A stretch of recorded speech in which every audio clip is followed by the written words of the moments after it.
ప్రాకారము మనం చూసినట్లయితే ఒక కోటకు మరి ప్రాకారం ఉంటుంది. ఆ కోటలోకి మరి శత్రువులు ప్రవేశించకుండా కట్టుదిట్టమైన భద్రతతో మరి ఆ యొక్క కోటను ఏర్పాటు చేస్తారు. అంటే ఆ కోట ఉంటే మరి ఏ శత్రువు మరి రాడని, అందులోకి చొరబడరని ఆ కోట మరి అది శత్రువు రాకుండా కాపాడుతుందని చెప్పి ఆ కోటను మరి ఆ ప్రాకారాన్ని కోట చుట్టూ కడతారనమాట. మనం కూడా మన ఇంటికి ఒక ప్రాకారాన్ని మనం ఏర్పాటు చేసుకుంటాం, ప్రహరీ గోడను. ఎందుకంటే ఏవి ఇంటిలోకి రాకుండా మరి ఏ జంతువు కానీ, ఏ దృష్టముఖములు కానీ, మరి నిజముగా ఎవ్వరు కానీ, మనుషులు కానీ, దొంగలు కానీ, మరి చెత్తా చెదారం కానీ ఏది రాకుండా మనము ఒక భద్రత కోసం ఏం చేస్తామంటే ఒక మరి ప్రహరీ గోడని ఏర్పాటు చేసుకుంటాం అనమాట. అంటే అది ఉన్నట్లయితే మనకు క్షేమము, మనకు నెమ్మది, మనకు బాగుంటుందని చెప్పి మనము అది ఏర్పాటు చేసుకుంటాము. అదేవిధంగా మరి నిజంగా సియోను కుమార్తెను దేవుడు ప్రాకారంగా పోలుస్తున్నాడు. ఒక ఇంటికి ఇల్లాలు ఎంత ముఖ్యమో, ఒక ఇంటిని చూసినట్టయితే ఇండ్లు చూసి ఇల్లాలను చూడొచ్చు అని చెప్తానంట. ఇంటిని చూస్తే ఇల్లాలను చూడొచ్చు అని సామెత ఉంది కదా. ఇంటిని చూసి ఇల్లాలని ఎట్లనో అని చెప్పొచ్చు అని, ఏమో నాకు ఆ సామెత సరిగ్గా చెప్పడానికి రాలేదు దేవుని పిల్లారా. అంటే ఆ ఇంటిని తీర్చిదిద్దుకున్న విధానాన్ని బట్టి ఆ స్త్రీ ఎంత మరి నిజంగా బాధ్యత కలిగిన స్త్రీని, ఎంత జ్ఞానం కలిగిన స్త్రీనో అని ఆ ఇంటిని అనుకువగా పెట్టుకున్న విధానంలోనే ఆ యొక్క ఇల్లాలు ఏ విధమైనటువంటిది అని చెప్పి తెలుసుకుంటుందని చెప్పి మరి చెప్తారనమాట. ఒక స్త్రీ ఇంటిలో ఉందంటే తన ఇంటినంతా ఏ విధంగా క్షేమంగా కాపాడుకుంటుందో అదేవిధంగా సియోను కుమార్తె నువ్వు ప్రాకారంగా, నువ్వు దేశానికి నువ్వు ప్రాకారం, దేశము భద్రత కలిగి సమాధానంతో, శాంతితో, నెమ్మదితో ఉండాలంటే నువ్వు ఒక ప్రాకారంగా ఉండాలా, అంటే నువ్వు ఒక ప్రార్థనా పరురాలుగా ఉండాలని చెప్పి అక్కడ సియోను కుమార్తెతో మరి ఆ యొక్క విలాప వాక్యంలో గ్రంథకర్త చెప్తున్నాడు అనమాట. ఎందుకంటే దేశము అల్లోకొల్లమైపోయింది. ఏ విధంగా అయిందంటే విలాప వాక్యములు మనం చదివినప్పుడు, ఇర్మియా గ్రంథం చదివినప్పుడు వారు చెరలోకి పోయి ఉంటున్నారు, చెరపట్టబడి ఉంటున్నారు. అక్కడ వాళ్ళ పరిస్థితిని చూసినట్లయితే మరి ఈ యొక్క వాక్యాలు మనం చదివినప్పుడు మరి వాళ్ళ దుస్థితి మరి ఘోరంగా ఉందంట. అవన్నీ చూసి తట్టుకోలేక ఈ విధంగా ఉండడానికి మరి నిజంగా ఈ విధంగా ఉంటుంది కనుక ఇదంతా చక్కదిద్దబడాలంటే మరి సియోను కుమారి ప్రాకారమా నువ్వు ప్రార్థన చేయమంటున్నాడు. ఏమంటున్నాడంటే నదీ ప్రవాహం వలె దివారాత్రము కన్నీరు పారనిమ్ము అంటున్నాడు. ఏ విధంగా ఉందంటే మొదటి అధ్యాయంలో మనం చూసినట్లయితే మొదటి అధ్యాయంలో విలాప వాక్యములు మొదటి అధ్యాయంలో మొదటి వచనాన్ని చదువుకున్నాం దేవుని బిడ్డలారా. జనభరితమైన పట్టణము ఎట్లు ఏకాకి అయి దుఃఖాక్రాంతమాయను, అది విధవరాలి వంటి దాయను. అన్యజనులలో ఘనతకెక్కినది, సంస్థానములలో రాజకుమార్తె అయినది, ఎట్లు పన్ను చెల్లించినదైపోయెను. రెండవ వచనాన్ని కూడా చదువుకున్నామా. రాత్రి అందు అది బహుగా ఏడ్చుచున్నది, కన్నీరు దాని చెంపల మీద కారుచున్నది. దేవుని బిడ్డలారా, ఏ విధంగా ఉందంటే జనభరితమైన పట్టణం ఎట్లు ఏకాకి దుఃఖాకాంతమాయను, అది విధవరాలు వంటిదాయను. విధవరాలు మరి ఎంతో దుఃఖంలో మునిగిపోయి ఉంటుంది అనమాట. ఆ విధంగా ఉంది జనభరితం. ఒకానొక సమయంలో ఎంతో సందడిగా, ఎంతో సంభ్రమంతో, మరి ఎంతో మరి సంతోషంతో తులతూగినటువంటి ఆ యొక్క పట్టణం ఇప్పుడు ఏ విధంగా ఉందంటే ఏకాకి అయిందంట, దుఃఖాక్రాంతురాలైందంట, విధవరాలు వంటిది అయిందంట. మరి అన్యజనులలో ఘనతకెక్కిన పట్టణం ఇప్పుడు ఏ విధంగా ఉందంటే సంస్థానములలో రాజకుమార్తె వలె ఒక ప్రిన్సెస్ ఏ విధంగా ఉంటుందో ఆ విధంగా మరి ఆ పట్టణం ఉన్నదంట. అంత వైభవంతో ఉన్నటువంటి పట్టణము మరి ఈ విధంగా దుఃఖభరితమై ఒక విధవరాలు వంటిది అయిందని చెప్పి, ఏకాకి అయిందని చెప్పి, దానిలో ఉన్న ప్రజల పరిస్థితి మరి ఎంత ఘోరంగా ఉందని చెప్పి భక్తుడు మరి చెప్తున్నాడు అనమాట. 4వ అధ్యాయంలో మనం చూసినట్లయితే విలాప వాక్యములు 4వ అధ్యాయం మొదటి రెండు వచనాలు చదువుకున్నామా. బంగారము ఎట్లు మందగిల్లినది, మేలిమి బంగారము ఎట్లు మార్చబడినది, ప్రతి వీధి మొగను ప్రతిష్ఠితమైన రాళ్ళు పారవేయబడి ఉన్నవి. మేలిమి బంగారుతో పోల్చదగిన సియోను ప్రియ కుమారులు ఎట్లు కుమ్మరి చేసిన మట్టి కుండలుగా ఎంచబడుచున్నారు. దేవుని బిడ్డలారా, నిజంగా ఇక్కడ చూసినట్లయితే ప్రతి వీధి మొగను మరి ప్రతిష్ఠితమైన రాళ్ళు పారవేయబడి ఉన్నవంట. మేలిమి బంగారంతో పోల్చదగిన సియోను ప్రియకుమారులు ఎట్లు కుమ్మరి చేసిన మట్టి కుండలుగా ఎంచబడుతున్నారని చెప్పి ఈ యొక్క భక్తుడు విలపిస్తున్నాడు. దేవుని బిడ్డలారా, మేలిమి బంగారం మంచి బంగారంతో పోల్చదగినటువంటి బంగారంతో పోల్చదగినటువంటి సియోను ప్రియకుమారులు ఏ విధంగా ఉన్నారంటే ఒక మట్టి పెంకుల వలె వాళ్ళు ఎంచబడుతున్నారంట. విలువైనటువంటి వారు ఇప్పుడు ఏ విధంగా ఉన్నారంటే విలువను కోల్పోయి మరి మట్టి పెంకులుగా మరి వాళ్ళు ఆ విధంగా మార్చబడి ఉంటున్నారని చెప్పి, అంత దుస్థితి వచ్చిందని చెప్పి, ఈ పరిస్థితి అంతా మార్చబడాలంటే మళ్ళీ మునుపటి వైభవం రావాలంటే మరి సియోను కుమారి నువ్వు మరి దివారాత్రము కన్నీరు నదీ ప్రవాహం వలె దివారాత్రము కన్నీరు పారనిమ్ము అంటున్నాడు. నదిలో ప్రవాహం ఏ విధంగా పారుతుంటుందో దివారాత్రము నీ కన్నీరు పారనిమ్మని చెప్పి, విరామము కలగనీయకము, నీ కంటి పాపను విశ్రమింపనీయకము అంటున్నాడు. ప్రవాహము ఏ విధంగా దివారాత్రము నదిలో పగులనక రాత్రి అనక ఏ విధంగా పారుతుంటుందో ఆ విధంగా నీ కన్నీళ్ళు పారనిమ్మంటున్నాడు. విరామం కలగజేయద్దు. విరామం ఇచ్చినట్లయితే ఏమి జరుగుతుందని మనం చూసినట్లయితే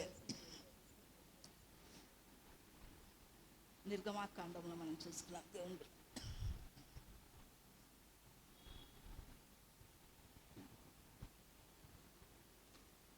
నిర్గమాకాండము 17వ అధ్యాయము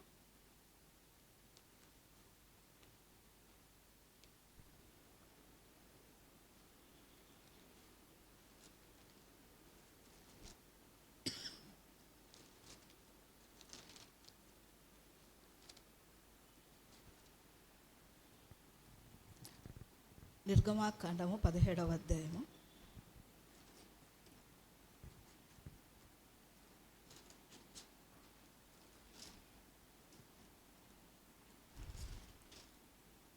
17వ అధ్యాయము 11, 12 వచనాలు చదువుకున్నామా? 10, 11 వచనాలు చదువుకున్నాము. యెహోషువ మోషే తనతో చెప్పినట్లు చేసి అమాలేకీయులతో యుద్ధమాడెను. మోషే, అహరోను, హూరు అనువారు ఆ కొండ శిఖరం ఎక్కిరి. మోషే తన చెయ్యి పైకెత్తినప్పుడు ఇశ్రాయేలీయులు గెలిచిరి. మోషే తన చెయ్యి దింపినప్పుడు అమాలేకీయులు గెలిచిరి. దేవుని బిడ్డలారా, ఇక్కడ చూసినట్లయితే మనకందరికీ వాక్యం తెలుస్తుందన్నమాట. మరి మోసే చెప్తున్నాడు, మరి అమాలేకీయులతో యుద్ధం జరుగుతున్నప్పుడు యెహోషువతో అంటున్నాడు, నువ్వు మనుషులను ఏర్పరచుకొని మరి అమాలేకీయులతో యుద్ధం చేయడానికి రేపు వెళ్ళు అంటున్నాడు అనమాట. రేపు నేను దేవుని కర్రను చేత పట్టుకొని ఆ కొండ శిఖరం మీద నిలిచేదనని చెప్పి మరి యెహోషువతో చెప్పినప్పుడు యెహోషువ మనుషులను ఏర్పరచుకొని పోయి మరి యుద్ధం చేస్తున్నాడు.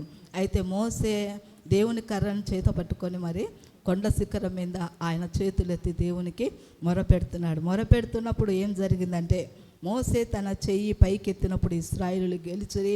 మోసే తన చెయ్యి దింపినప్పుడు అమాలేకీయులు గెలిచినారంట. మోసే ఎంతసేపు చెయ్యి ఆకాశం వైపు చేతులెత్తి దేవునికి మొరపెడుతున్నాడో అంతసేపు ఇశ్రాయేలీయులు గెలుస్తున్నారంట. ఎప్పుడైతే ఆయన చేతులు అలసటతో మరి బరువు ఎక్కటం వలన మరి అతడు చేతులు కిందికి దించినారో అప్పుడు ఇశ్రాయేలీయులకు అపజయం వచ్చింది, అమాలేకీయులకు విజయం వచ్చిందనమాట. వెంటనే వీళ్ళు ఏం చేస్తున్నారంటే, అయ్యో ఆయన చేతులు దించినప్పుడు మరి ఇశ్రాయేలీయులు మనం ఓడిపోతున్నాం కదా అని చెప్పి అక్కడ అహరోను హూరులు ఏం చేస్తున్నారంటే మోసేకు మరి ఒక రాయిని తీసుకొని వచ్చి ఆ రాయి మీద మోసేను కూర్చోబెట్టి, ఇంకా ఆయనకు చేతులెత్తే శక్తి కూడా లేదు. అప్పుడు వాళ్ళు ఏం చేస్తున్నారంటే, అహరోను ఒక పక్క చెయ్యి పైకి పట్టుకొని ఉంటున్నాడు, ఊరు ఒక పక్క నిలబడి మోసే చేతులను ఒక ప్రక్క పట్టుకొని పైకి ఎత్తినప్పుడు ఆయన దేవుణ్ణి స్తుతిస్తున్నాడు. అప్పుడు ఇశ్రాయేలీయులకు విజయం కలిగింది. దేవుని బిడ్డలారా, అంటే విరామం వచ్చినప్పుడు అపజయం కలిగింది. అందుకే సియోను కుమారి నువ్వు మరి విరామం లేకుండా మరి నీ కంటి పాపను విశ్రమింపం నీకుండా నువ్వు దివారాత్రము కన్నీరు పారనిమ్ము. విరామం ఇచ్చినట్లయితే, నిజంగా విరామం ఇచ్చినట్టయితే అపజయం కలుగుతుంది. ఏ విధంగా మోసే చేతులు దించినాడో విరామం వచ్చిందో అప్పుడు ఇశ్రాయేలీయులు ఓడిపోతున్నారు. అందుకే నువ్వు విశ్రమింపవద్దు, నీ కంటి పాపను విశ్రమింపవద్దు అని చెప్పి మరి నిజంగా దివారాత్రం కన్నీళ్లు కార్చమంటున్నాడు.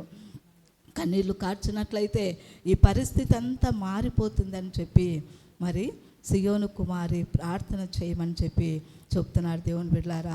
మనం ఇంకా అక్కడే విలాప వాక్యంలో చూసుకున్నట్లయితే విలాప వాక్యంలో 19వ వచనాన్ని చదువుకున్నామా. లేచి రేయి మొదటి జామున మొరపెట్టుము, నీళ్లు కుమ్మరించినట్లు ప్రభు సన్నిధిని హృదయమును కుమ్మరించుము. దేవుని బిడ్డలారా, ఇంకొక మాట ఏం చెప్తున్నా అంటే విరామము విరామము లేకుండా నువ్వు కన్నీరు కార్చమని మరి చెప్తున్నాడు. నీ కంటికి నిద్ర రాకుండా, నీ కనురెప్పలు మూయకుండా మరి ప్రార్థించి ఈ పరిస్థితి అంతా చక్కబడాలంటే, ఇదంతా నెమ్మది కలగాలంటే మరి నువ్వు ఆ విధంగా చేయని చెప్పి ఇంకా ఏం చేస్తున్నా అంటే నువ్వు లేచి రేయి మొదటి జామున మొరపెట్టుము, నీళ్లు కుమ్మరించినట్లు ప్రభు సన్నిధిని నీ హృదయమును కుమ్మరించుమంటున్నాడు. నువ్వు లేచి మొదటి జామున దేవుని సన్నిధిలో రేయి మొదటి జామున మొరపెట్టుము. నీళ్లు కుమ్మరించినట్టు, నీళ్లు ఏ విధంగా మనము పడవేస్తామో, గబక్కిన పడవేస్తామో మరి ఆ విధంగా నీ హృదయాన్ని దేవుని సన్నిధిలో కుమ్మరించుము. ప్రభు సన్నిధిని హృదయమును కుమ్మరించమంటున్నాడు. దేవుడు ఎందుకు ఆ మాట చెప్తున్నాడు? ఎందుకు రేయి మొదటి జామున మొరపెట్టుము, ప్రభు సన్నిధిలో నీ హృదయమును కుమ్మరించమంటే దేవుడు ఎందుకు ఆ విధంగా ప్రార్థించమంటున్నాడంటే, ఎందుకోసం అండి, దేని చేత ఎందుకోసం అంటే నీ పసిపిల్లల ప్రాణం కొరకు నీ చేతులను ఆయన తట్టు ఎత్తుము అంటున్నాడు. ఎవరి కోసం ప్రార్థన చేయమంటున్నాడు దేవుని బిడ్డలారా? నీ పసిపిల్లల ప్రాణం కొరకు, నీ పసిపిల్లల ప్రాణం కొరకు నీ చేతులు ఆయన తట్టు ఎత్తాలంట. నీ పిల్లల కోసం నువ్వు ఆయన వైపు చేతులు ఎత్తాలంట దేవుని బిడ్డలారా. మరి రేయి మొదటి జాములు లేచి నువ్వు దేవుని సన్నిధిలో ప్రార్థించు. ఎందుకు ప్రార్థించాలంటే నీ పిల్లల కోసం నువ్వు ప్రార్థించు, నీ పసిపిల్లల కోసం నువ్వు ప్రార్థించమంటున్నాడు. అందుకే ప్రభువు ఆ సిలువ మానవైన ఆయన సిలువ మోస్తున్నప్పుడు ఆయన బాధను చూడలేక స్త్రీలందరూ రొమ్ము కొట్టుకొని ఏడుస్తున్నప్పుడు ఆయన అంటున్నాడు, నా నిమిత్తం ఏడవకుడి, యెరూషలేము కుమార్తెలారా మీరు నా నిమిత్తం ఏడవద్దు, మీ పిల్లల నిమిత్తం మీరు మీ కొరకును మీ పిల్లల కొరకును ఏడువుడని చెప్పి దేవుడు చెప్తున్నాడు. అందుకే ఇక్కడ కూడా నీ పసిపిల్లల ప్రాణము కొరకు నీ చేతులు ఆయన తట్టు ఎత్తుము అంటున్నాడు. ప్రతి వీధి మొగను ఆకలి కొని వారు మూర్ఛిల్లుచున్నారంట. నీ పిల్లలు మూర్ఛపోతున్నారంట, అలసి సొమ్మసిల్లి వాళ్ళు పడిపోతున్నారంట, నిజంగా శక్తి లేక వాళ్ళు పడిపోతున్నారంట. ఆ విధంగా ఉండకుండా నీ పిల్లల కోసం నువ్వు ప్రార్థించమని చెప్తున్నాడు దేవుని బిడ్డలారా. మనము మన పిల్లల కోసం ప్రార్థించాలంట. మరి నిజంగా మనం చూసినట్లయితే మరి ఎంతోమంది తల్లుల గురించి మనము విని ఉంటున్నాము, ఎంతోమంది తల్లుల గురించి మనము తెలుసుకొని ఉంటున్నాము. ఎంతోమంది తల్లులు చక్కగా ప్రార్థించినప్పుడు వారు గొప్పవారయ్యి ఈ విధంగా ఈ విధమైనటువంటి జీవితం జీవించుట కారణము మా తల్లిదండ్రులే అని చెప్పి ఎంతోమంది సాక్ష్యాలు మనం వింటున్నాం. మనం చూసినట్లయితే మరి సూసన్ వెస్లీ అని ఆమెను చూసినట్లయితే ఆమెకు తన ప్రతి బిడ్డ దగ్గర ఆమె రాత్రి సమయంలో ప్రతి బిడ్డ పైన తన చేతులుంచి మరి ప్రార్థన చేసేదంట. మరి నిజంగా ఆ విధంగా ప్రతి బిడ్డ కోసం ప్రార్థన చేస్తున్నప్పుడు ఆ ప్రార్థననే మరి వాళ్ళ బిడ్డలను మార్చివేసిందంట. వాళ్ళు చెప్తున్నారు జాన్ వెస్లీ, మరి ఇంకొక ఆయన చార్లెస్ వెస్లీ అనుకుంటాను. వాళ్ళు అంటున్నారు, మేము ఈ విధంగా మరి ఇంత భక్తిలోకి మేము ఇంత ఎదిగినామంటే దీనికి అంతటికీ దేవునిలోకి వచ్చినామంటే దీనికి అంతటికీ కారణం ఏమంటే మా తల్లి కన్నీటి ప్రవాహంలో మేము కొట్టుకొని వచ్చినామని చెప్తున్నారు. నిజంగా మరి అందుకే దేవుడు అంటున్నాడు, మరి ఏమంటున్నాడంటే నదీ ప్రవాహం వలె నీ కన్నీరు పారనేమో అంటున్నాడు, ఒక ప్రవాహం వలె. అందుకే ఆయన అంటున్నాడు, నా తల్లి కన్నీటి ప్రార్థన ప్రవాహంలో నేను కొట్టుకొని వచ్చినాను, మీరు ఏ విధంగా మారినారని అడిగినప్పుడు నా తల్లి ప్రార్థన వల్ల నేను ఈ విధంగా కొట్టుకొని వచ్చి ఉంటున్నాడు కన్నీటి ప్రవాహంలో అని చెప్పి మరి నిజంగా వాళ్ళు సాక్ష్యం ఇస్తున్నారు. దేవుని బిడ్డలారా, మనం కూడా ఇంకా అనేక మంది జీవితాలను చూసినప్పుడు, వారి యొక్క సాక్ష్యాలను విన్నప్పుడు, వారి జీవితం గురించి మనం చదువుతున్నప్పుడు మనం ఎంతోమంది భక్తుల గురించి మనము విని ఉంటున్నాం. అయితే ఈరోజు నిజంగా ఈ యొక్క వెలుతురులో మనం నిజంగా ఉంటున్నామంటే ఈ యొక్క బల్బును కనిపెట్టినటువంటి థామస్ ఆల్వా ఎడిసన్ గురించి కూడా మనము అనేక మార్లు విని ఉంటున్నాం. దేవుని బిడ్డలారా, నిజంగా ఈ బల్బు కనిపెట్టినటువంటి ఆయన ఏమి పెద్ద మేధావి కాదనమాట. అయితే ఒకానొక సమయంలో వాళ్ళ స్కూల్ టీచరు ఒక లెటర్ ఇచ్చి ఇది మీ అమ్మకు ఇచ్చి పంపి మీ మమ్మీకి ఇవ్వమని చెప్పిందంట. ఆ లెటర్ తీసుకొని పోయి మమ్మీ మా టీచర్ ఇచ్చిందని చెప్పి ఆయన చిన్నతనంలో మరి థామస్ ఆల్వా ఎడిసన్ ఆయన చిన్నతనంలో ఆ లెటర్ తీసుకొని పోయి వాళ్ళ మమ్మీకి ఇచ్చినాడంట. ఇచ్చి మమ్మీ ఇది నీకు ఇవ్వమనిందని చెప్పినప్పుడు మమ్మీ ఏం రాసింది దీంట్లో టీచర్ అన్నప్పుడు తల్లి ఆ లెటర్ చదువుకొని తల్లి అంటుందంట, నువ్వు మంచి తెలివిమంతుడు అని చెప్పి నువ్వు జీనియస్ అని చెప్పి మరి మీ టీచర్ మెచ్చుకున్నది, అందుకే నీకు పాఠాలు చెప్పడానికి మాకు తగిన టీచర్లు లేరని చెప్పి మరి నీ పిల్లోడికి ఇంకా తెలివిగా మంచి తెలివిమంతుడు కనుక ఇక్కడ చెప్పడానికి లేరు టీచర్లు అని చెప్పి మరి లెటర్ రాసి పంపించిందని చెప్పి తల్లి చెప్పిందంట. అంటే కుమారుడు సంతోషపడుతున్నాడంట. ఏమని సంతోషపడుతున్నాడంటే టీచర్ నా గురించి మంచిగా చెప్పిందా, నేను జీనియస్ అని చెప్పిందా అని చెప్పి, నేను హీరోని అని చెప్పిందా అని చెప్పినప్పుడు అవునా అని చెప్పిందంట. అయితే తన తల్లి నిజంగా ఇంకా స్కూల్కి రేపనంటే పంపించొద్దు నీ కుమారునికి అని చెప్పింది కదా. తల్లి ఏం చేసిందంటే మరి దేవుని సన్నిధికి వెళ్ళి దేవుని సన్నిధిలో ప్రార్థన చేసింది, ప్రభువా మనుషులు ఎవ్వరు నా కుమారుని దగ్గరికి తీయకపోయినాను, నీ దృష్టి నా కుమారుని పైన ఉంచి నా కుమారుడు లోకానికి ఆశీర్వాదకరంగా ఉండేలాగున నా కుమారుని తీర్చిదిద్దామని చెప్పి ఆ తల్లి కన్నీటి ప్రార్థన చేసి తన ఇంటిలోనే మరి కుమారునికి చదువు చెప్పి మరంతా ప్రయోజకుని చేసింది. దేవుని బిడ్డలారా, ఎంత మంచి దేవుడవయ్యా,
నిజంగా తల్లి ఇంట్లో మరి ఆయనకు చదువు చెప్పి ఎంతో ప్రయోజకునిగా చేసి మరి ఎన్నో అవార్డ్స్ ఎన్నో ప్రశంస పత్రాలు మరి ఆయనకు వచ్చి పేరు ప్రఖ్యాతులు వచ్చినాయి. దేవుని బిడ్డలారా, వచ్చిన తర్వాత వాళ్ళ తల్లి చనిపోయింది.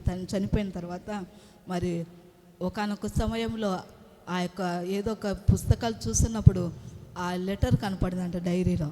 ఆ లెటరు వాళ్ళ తల్లి అట్లనే దాచిపెట్టినదంట. అయితే ఆ లెటరు మరి ఆయనకు దొరికినప్పుడు దాంట్లో మా టీచర్ ఇది చిన్నప్పుడు రాసింది కదా, మళ్ళీ అని ఏం రాసిందో చూడాలని చెప్పి తెలిసి చూసినప్పుడు, నీ కుమారుడు మానసిక రోగి కనుక మేము నీ కుమారునికి చదువు చెప్పలేము, అందుకే రేపటి నుండి స్కూల్కి నీ కుమారుని పంపించొద్దు అని చెప్పి మరి నిజంగా ఆ లెటర్లో రాసి పంపించిందంటే దేవుని బిడ్డలారా. అప్పుడు ఆ లెటర్ చూసి మరి ఆయన ఎంతో విలపించినాడంట. తన ముఖాన్ని 2 చేతులలో పెట్టుకొని ఒక పనికిరాని వాడని చెప్పి వాళ్ళు వెలివేసినప్పుడు నా తల్లి నిజంగా మరి నన్ను ప్రయోజకుని చేసిందని చెప్పి దేవుడు నన్ను దేవుని భక్తిలో పెంచింది, ఆయన మార్గంలో పెంచింది, ఆయన సన్నిధికి నడిపించింది, ఆయన సన్నిధిలో ఆరాధించేది, బైబిల్ చదివేది అన్నీ నేర్పించింది, మా చక్కటి విద్యాబుద్ధులు నేర్పించిందని చెప్పి ఇదంతా ఘనత నాకు వచ్చిన ఘనత ఇదంతా నాకు కాదు నీకే అమ్మ, నువ్వే హీరో అని చెప్పి ఆ కుమారుడు విలపించినాడంట దేవుని బిడ్డలారా. అందుకే ఏం చేయాలంటే ఆ తల్లి ప్రార్థన చేసింది, ప్రభువా అందరూ త్రోసివేసిన నువ్వు నా కుమారుని చేయి విడిచిపెట్టొద్దు అని చెప్పి. ఒక ఆశీర్వాదకరమైన బిడ్డగా, పనికిరానివాడు అంటున్నారు కదా, ఒక ఆశీర్వాదకరమైన బిడ్డగా నువ్వు నిలవబెట్టమని చెప్పి కన్నీళ్లు కార్చి మరి ఆమె ప్రార్థించినప్పుడు దేవుడు ఆమె ప్రార్థన ఆలకించి థామస్ ఆల్వా ఎడిసన్ను దీవించినాడు. దేవుని పిల్లారా, అందుకే నీ పసిపిల్లల ప్రాణం కొరకు నీ చేతులు ఆయన తట్టు ఎత్తమంటున్నాడు. ఏవేవో విషయాల కోసమో మనం ప్రయాసపడుతుంటాం, కానీ మన పిల్లల కోసం ముందు మనము అన్ని సిద్ధపరచాలా, అన్నిటికీ ప్రయాసపడాలి. కానీ అన్నిటికన్నా ముఖ్యం ముందు దేవుని సన్నిధిలో మనము మన పిల్లల కోసం ప్రార్థించాలి. అందుకే ద్వితీయోపదేశ కాండంలో అంటున్నాడు, నీ పిల్లలు పండుకున్నప్పుడు మరి లేచినప్పుడు వారికి ఈ వాక్యాలు బోధించమని చెప్పి అక్కడ మరి ఆ వాక్యంలో రాయబడింది. దేవుని బిడ్డలారా, నిజంగా మనం ద్వితీయోపదేశ కాండంలో ఆ మాట చదువుకున్నట్లయితే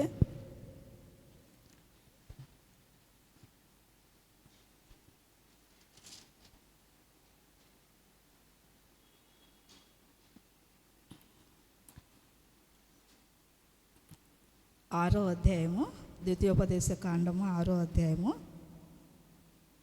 6వ వచనాన్ని 7వ వచనాన్ని చదువుకున్నామా. నేడు నేను నీకు ఆజ్ఞాపించి ఈ మాటలు నీ హృదయంలో ఉండవలెను. నీవు నీ కుమారులకు వాటిని అభ్యసింపచేసి నీ ఇంట కూర్చుంటున్నప్పుడును, త్రోవను నడిచినప్పుడును, పండుకొనున్నప్పుడును, లేచినప్పుడును వాటిని గూర్చి మాట్లాడవలెను. సూచనగా వాటిని నీ చేతికి కట్టుకొనవలెను. అవి నీ కన్నుల నడమ బాసికం వలె ఉండవలెను. నీ ఇంటి ద్వార బంధముల మీదను నీ గౌనుల మీదను వాటిని వ్రాయవలెను. దేవుని బిడ్డలారా, దేవుడు ఏమని చెప్తున్నాడు, నీవు నీ కుమారులకు వాటిని అభ్యసింపచేసి నీ ఇంట కూర్చున్నప్పుడును, త్రోవను నడిచినప్పుడు, పండుకొన్నప్పుడు, లేచినప్పుడు వాటి గురించి మాట్లాడవలను అంటున్నాడు. దేవుని మాటలు మనము మన పిల్లలతో మనం చెప్పుకోవాలంట. మనం నిజంగా ఇక్కడ లేచినప్పుడు, కూర్చున్నప్పుడు, నడుచున్నప్పుడు, పండుకొన్నప్పుడు మనం ఈ విధంగా ఇప్పుడు చెప్పినట్లయితే పిల్లలు విసుక్కుంటారు. కానీ వాళ్ళు విసుక్కున్నా దేవుడు నువ్వు చెప్పమని చెప్తున్నాడు. మరి నిజంగా చాలా పిల్లలకు మనం చెప్పాలి. మనం చెప్పకపోతే కన్నా పిల్లలకు తెలియదన్నమాట. మొదట స్కూల్ టీచర్ల కన్నా ముందు తల్లినే ఒక టీచరు. తల్లినే అన్ని ప్రతిదీ తల్లినే ఫస్ట్ నేర్పిస్తుంది. తర్వాత టీచర్లు మళ్ళీ లోకంలో ఉండే వాళ్ళు అనేక విషయాలను చూసి నేర్చుకుంటారు. మొట్టమొదటి గురువు తల్లి కనుక మరి తల్లి నేర్పించాలంట.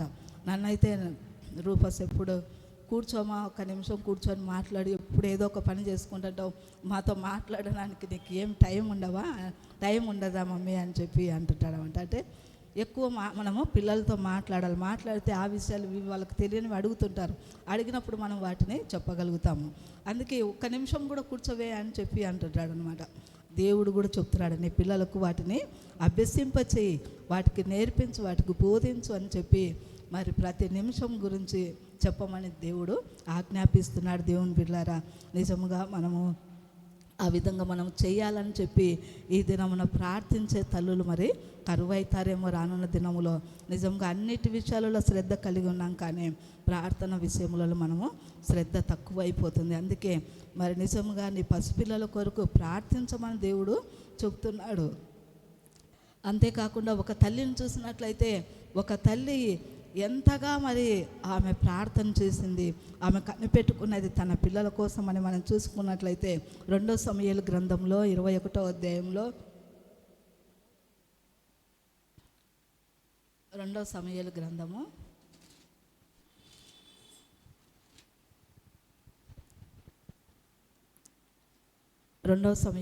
21వ అధ్యాయము 1వ వచనం చదువుకున్నామా. దావీదు కాలమున 3 సంవత్సరములు విడవకుండా కరువులు కలగగా దావీదు యెహోవాతో మనవి చేసెను. అందుకు యెహోవా ఇలాగ సెలవిచ్చెను, సౌలు గిబియోనీయులను హతము చేసిన గనుక అతన్ని బట్టి నరహంతకులకు అతని ఇంటి వారిని బట్టి శిక్షగా ఈ కరువు కలిగెను.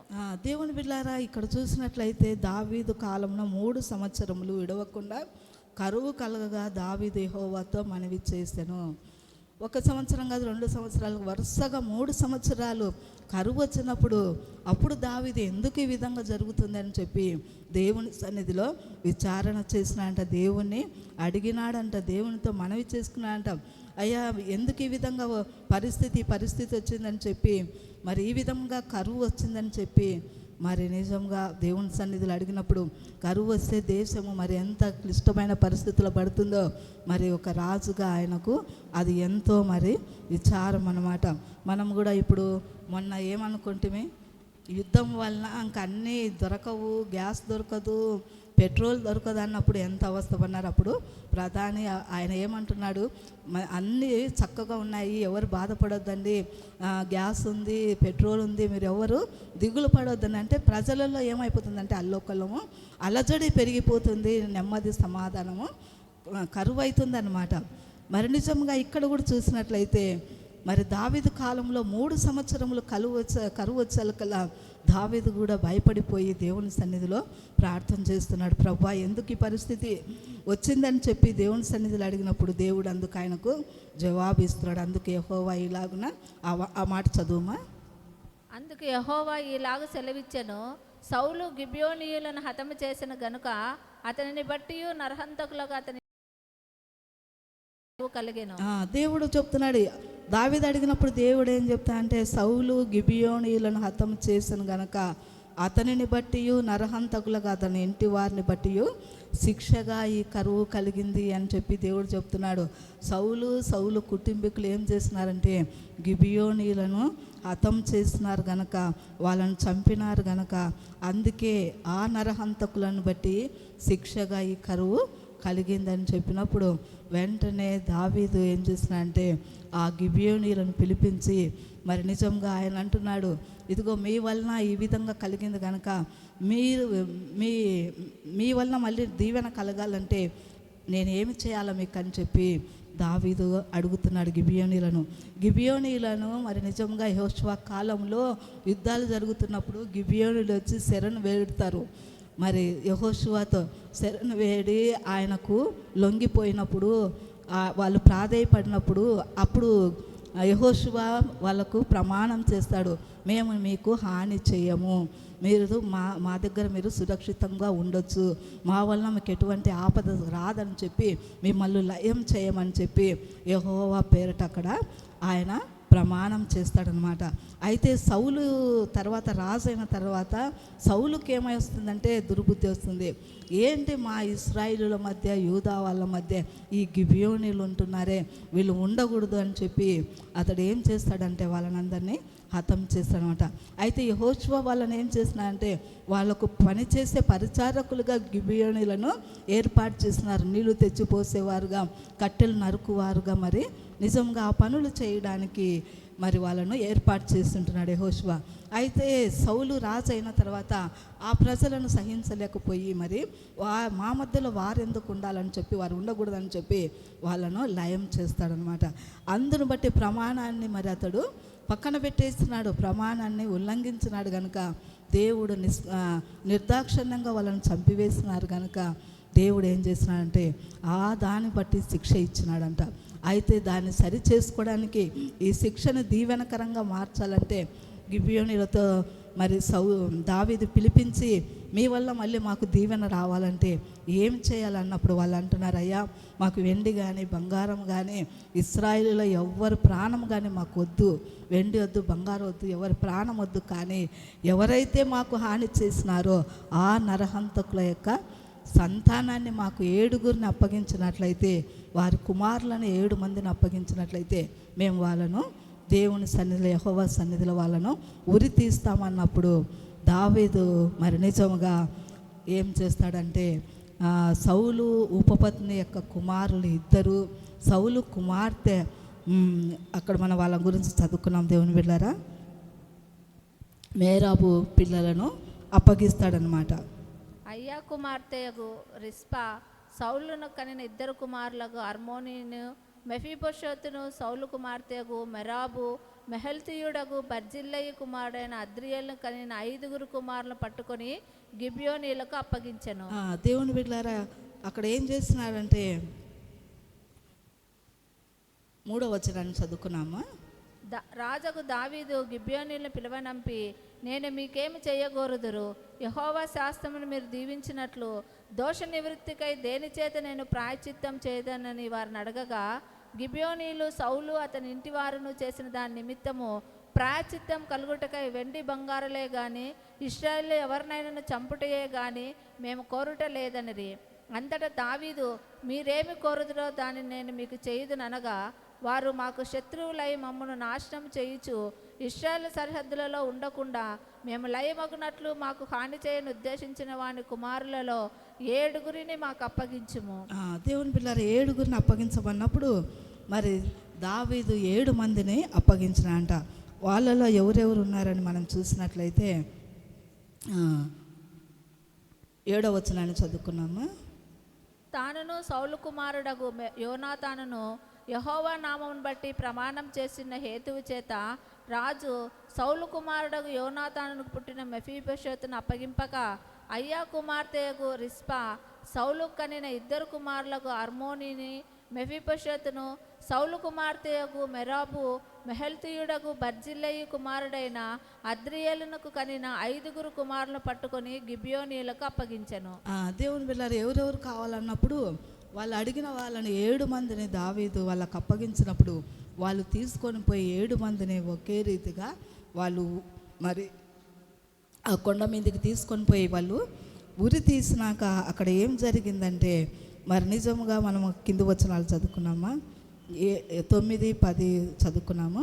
వారు ఈ 7 తీసుకొని పోయి కొండ మీద యెహోవా సన్నిధిని ఉరి తీసిరి. ఆ 7 ఏకరీతినే చంపబడిరి. కోతకాలమున యవ్వల కోత ఆరంభమందు వారిని మరణమైరి. అయ్యా కుమార్తెయగు రిస్పా గోనెపట్ట తీసుకొని కొండపైన పరుచుకొని కోతకాలం ఆరంభం మొదలుకొని ఆకాశం నుండి వర్షము ఆ కళేబరముల మీద కురియి వరకు అచ్చటనే ఉండి, పగలు ఆకాశ పక్షులు వాటి మీద వాలకుండాను రాత్రి అడవి మృగముల దగ్గరకు రాకుండాను వాటిని కాచుచుండగా, దేవుని బిడ్డలారు ఇక్కడ ఏం చేసిన అంటే వాళ్ళను ఉరి తీస్తానే మరి ఇక్కడ ఏం జరిగిందంటే మరి ఎప్పుడు ఉరి తీయబడినారంటే కోతకాలమున యవల కోత ఆరంభమందు వారు మరణమైరంట. అయితే అయ్యా కుమార్తెకు రిస్పా గోనెపట్ట తీసుకొని కొండపైన పరుచుకొని కోతకాల ఆరంభం మొదలుకొని ఆకాశం నుండి వర్షం ఆ కళేబరముల మీద కురియ వరకు అచ్చటనే ఉండి, పగలు ఆకాశ పక్షులు వాటి మీద వాలకుండాను రాత్రి అడవి మృగములు దగ్గరకు రాకుండాను వాటిని కాయిచుండగా, ఈ తల్లి ఏం చేసిందంటే తన కుమారులను మరి వాళ్ళు ఉరి తీసినప్పుడు ఆమె ఏం చేసిందంటే అక్కడనే మరి ఆ యొక్క కొండ మీదనే ఆ శవాల దగ్గర మరి కాపలా కాస్తుందంట. గోనెపట్ట పరుచుకొని మరి ఆకాశ పక్షులు కానీ దృష్టమృగములు కానీ ఆ శవాలను పీక్క తినకుండా వాటిని తీసుకొని పోకుండా మరి ఆమె కాపలా కాస్తుందంట. దేవుని బిడ్డలారా, కొండ మీద నిజంగా గోనెపట్ట కట్టుకొని మరి ఎన్ని రోజులు ఆమె ఆ విధంగా కనిపెట్టుకుందంటే పగలు రాత్రి మరి తేడా లేకుండా ఎండ గాలి ఏది లేకుండా ఏది లెక్క చేయకుండా తన కుమారులకు యొక్క శవాల దగ్గర కాపలా కాసిందంటే దేవుని బిడ్డలారా, ఎంతవరకు కాసిందంటే మళ్ళీ తిరిగి వర్షం భూమి మీద మళ్ళీ పడేంత వరకు ఆమె కాపలా కాసిందంట. అంటే మనం చూస్తున్నట్లయితే మన యొక్క దేశంలో కోత ఎప్పుడు నవంబర్ డిసెంబర్లో అంతా ముగించబడుతుంది అనమాట. అంటే వర్షం పడాలంటే మళ్ళీ మే నెల జూన్ నెల రావాలి. అంటే దాదాపు 6-7 నెలలు, అంత 6-7 నెలలు మరి 6 నెలలు అట్లా ఆమె కొండ మీద మరి ఎండను కానీ లెక్క చేయకుండా గాలిని కానీ మరి వేటికి భయపడకుండా చీకటికి కానీ ఏటికి భయపడకుండా తన కుమారులు, ఎందుకంటే ఈ విధంగా ఉరి తీసినారు అంతే ఇంకా పోయినారు. వీళ్ళ పరిస్థితి ఏమిటి? ఒక రాజు కుమారులు నిజంగా వాళ్ళకి దుస్థితి వచ్చింది. వీళ్ళకు నిజంగా సమాధి కార్యక్రమాలు మరి చక్కగా జరగలేదు కదా అని చెప్పి అవి జరగాలని ఆమె ఏం చేసిందంటే ఎవరి దగ్గరికి పోయి ఆమె అడగలేదు, ప్రాధేయపడలేదు. ఆ కొండ మీదనే మరి దేవునికి తన పిల్లల విషయమై మరి మొరపెట్టుకున్నప్పుడు నిజంగా ఆమె చేసినటువంటి పని అందరూ పోయి రాజుకు చెప్పినారంట. అయ్యా ఆమె ఆ విధంగా ఆ శవాల దగ్గరనే మరి కూర్చొని ఉందని చెప్పి మరి పగలు రాత్రి మరి నిజంగా ఏదానికి మరి ఆమె భయపడకుండా అక్కడే కనిపెట్టుకొని ఉందన్నప్పుడు దావీదు దగ్గరికి ఆ మాట వెళ్ళినప్పుడు దావీదు ఏం చేస్తున్నాడంటే మరి నిజంగా ఆ యొక్క శవాలను అన్నిటిని తెప్పించి మరి వాళ్ళకు సమాధి కార్యక్రమం జరిగినప్పుడు అప్పుడు ఏం జరిగిందంటే మనం ఆ మాట చదువుకున్నాం. దేవుని బిడ్డలారా, 11వ వచనాన్ని 12వ వచనాన్ని చదువుకున్నామా? అయ్యా కుమార్తెకు రిష్పా అను సౌలు ఉపపత్ని చేసినది దావీదునకు వినపడెను. కాబట్టి దావీదు పోయి సౌలు ఎముకలను అతని కుమారుడైన యోనాతాను ఎముకలను యాబేష్గిలాదు వారి యొద్ద నుండి తెప్పించెను. ఫిలిష్తీయులు గిల్బోవాలో సౌలును హతము చేసినప్పుడు వారు సౌలును యోనాతాను బెతేషాను పట్టణపు వీధిలో వేలాడగట్టగా యాబేష్గిలాదు వారు వారి ఎముకలను అచ్చటి నుండి దొంగిలి తెచ్చియుండిరి. కావున దావీదు వారి యొద్ద నుండి సౌలు ఎముకలను అతని కుమారుడైన యోనాతాను ఎముకలను తెప్పించెను. రాజాజ్ఞను బట్టి ఉరి తీయబడిన వారి ఎముకలను జనులు సమకూర్చిరి. దేవుని బిడ్డలారా, మరి రాజాజ్ఞను బట్టి మరి సౌలు కుమారుడు సౌలు యోనాతానువి సౌలువి మరి అదేవిధంగా ఉరి తీయబడినటువంటి వారి ఎముకలను జనులు సమకూర్చురంట.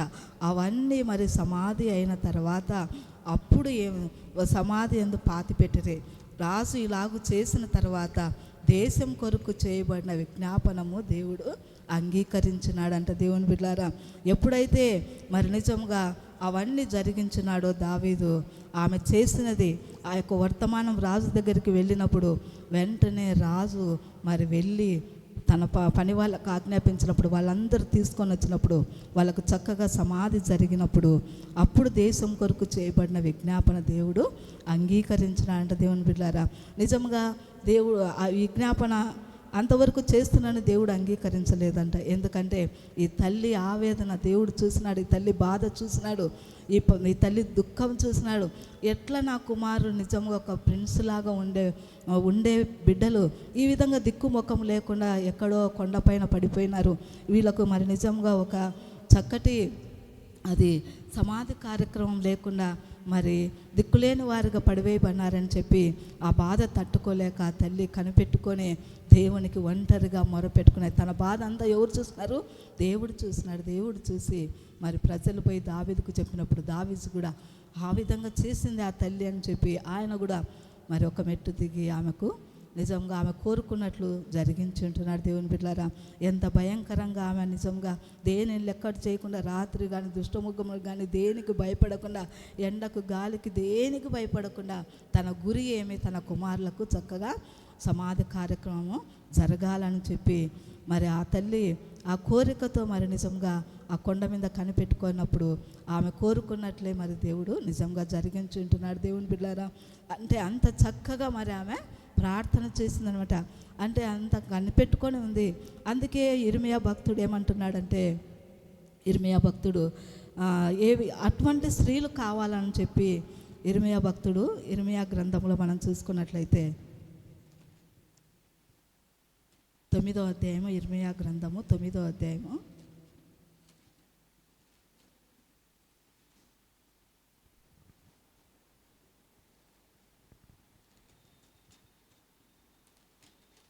9వ అధ్యాయము 17, 18 వచనాలు చదువుకున్నామా? సైన్యములకు అధిపతియగు యెహోవా ఇలాగ సెలవిచ్చుచున్నాడు, ఆలోచింపుడి, రోదనం చేయి స్త్రీలను కనుగొనుడి, వారిని పిలవనంపుడి, తెలివిగల స్త్రీలను కనుగొనుడి, వారిని పిలవనంపుడి. మన కన్నుల కన్నీళ్లు విడిచినట్లుగాను మన కనురెప్పల నుండి నీళ్లు ఒలుకున్నట్లుగాను వారు త్వరపడి మన కొరకు రోదన ధ్వని చెయ్యవలెను.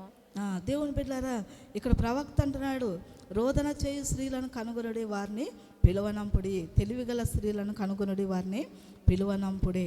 మన కన్నులు కన్నీళ్లు విడిచినట్లుగాను మన కనురెప్పల నుండి నీళ్లు ఒలుకున్నట్లుగాను వారు త్వరపడి మనకు రోదన ధ్వని చేయవలనని చెప్పి మరి నిజంగా రోదన చేసే స్త్రీలు లేరని చెప్పి మరి నిజంగా ఆయన కనుగొనుడి అంటున్నాడు.